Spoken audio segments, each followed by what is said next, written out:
Redeemer Saints, it's Pastor Frank, as you can see.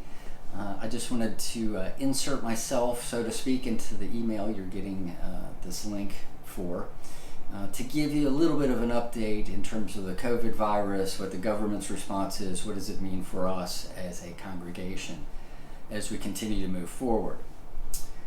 Just 3 points really. First, I want to let you know that myself and the elders have reached out to folks who are regular shut-ins and the like, and we're making sure that they're okay.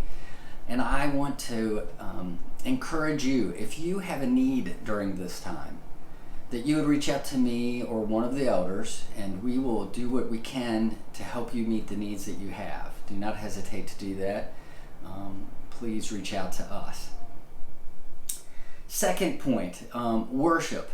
As you know, last Sunday was our first live stream only worship, and that's what it will be this Sunday as well. Now, our plan was to reevaluate after this Sunday and decide, do we need to continue that on? I would suspect that we will have to continue it at least one more week. That would mean Palm Sunday, and very possibly into Easter. I would like to share the President's hope and prayer that we would be able to worship Easter together. What a great sign that would be, but I'm afraid that it probably will not be. So, with that, we do have a plan in place to continue our worship as a live stream only. That also includes Holy Week, so Monday, Thursday, Good Friday, those dates as well.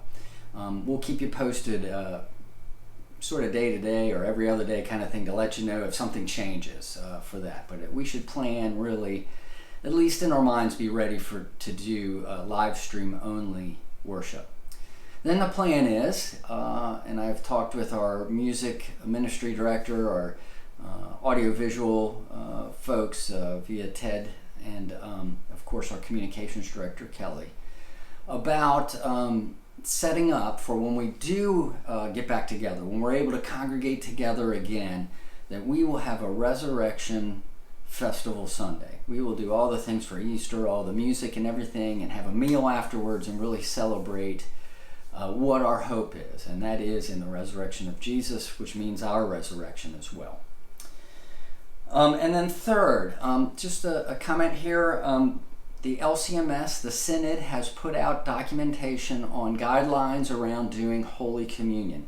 Again, I've approached this cautiously because we want to do it with correct intent. We want to do it, that is to say, with the intent that Christ meant for the meal, and that's for it to be a communal meal, and that exceptions would be like shut-ins and the like. One of my professors at seminary really sort of let us know that while there are emergency baptisms that we may have, for instance in a hospital with a newborn that is in trouble, there is no such thing as emergency communion. And so we will be okay to have a period of time without communion. So in the meantime, the elders and leadership and I are working together with that document to do it in the best and most elegant way, if you will. I want to deliver to you the sacrament in the way that Jesus intended it to be.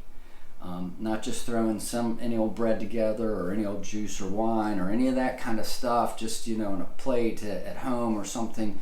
We want to make sure that it is done, again, in this communal atmosphere and the environment that he meant it. Having said that, we will continue our catechesis on things in the worship as well. So just ask for your patience with myself and your leadership and with each other. And yes, even with our government officials, who sometimes it feels frustrating, but part of that frustrating is the truth. We have no control over what this virus does, what God has his intent for it or for anything else. We're called to be still and know that he's God, to trust in him.